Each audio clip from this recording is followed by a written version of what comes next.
O diagrama de fases ele pode ser útil para identificar quando eu tenho à disposição uma substância pura ou uma mistura.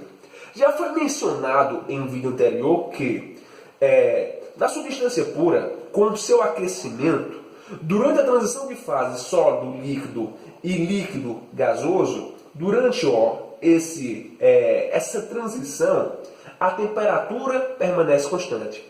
Aqui nesses patamares eu tenho coexistindo ao mesmo tempo tanto o estado sólido quanto o líquido, e enquanto não se completar a transição, a temperatura, quando eu estou tratando de substância pura, tanto da fusão quanto da ebulição, elas não aumentam e nem diminuem. A temperatura permanece constante, isso para uma substância pura. No entanto, quando estou falando de uma mistura, as transições de fase ocorrem a temperatura que varia ao longo do tempo. Então, por exemplo, durante essa transição sólido-líquido, a temperatura começa aqui e termina mais em cima, e aqui a mesma coisa. Conforme a transição de fase vai se processando, a temperatura não mantém constância, ela vai variando ao longo do tempo. Isso, claro, para as misturas e misturas conhecidas como misturas quaisquer.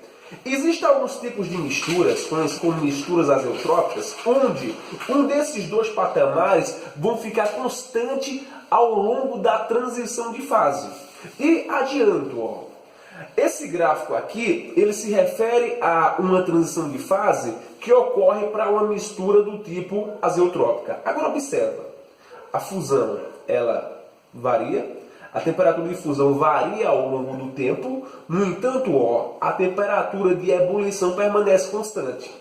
Quando a temperatura de ebulição permanece constante e apenas a difusão varia ao longo do tempo, então esse gráfico se refere a uma mistura do tipo azeotrópica. Do ponto de vista de cotidiano, um exemplo de mistura azeotrópica é a mistura de água com álcool.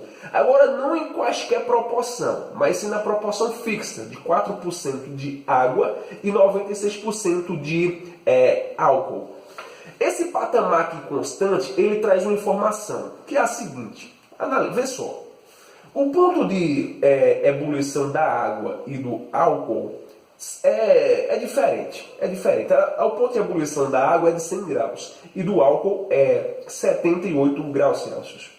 Com aquecimento, qual o raciocínio que a gente chega? Que o álcool ele vai evaporar primeiro que a água. Agora um detalhe.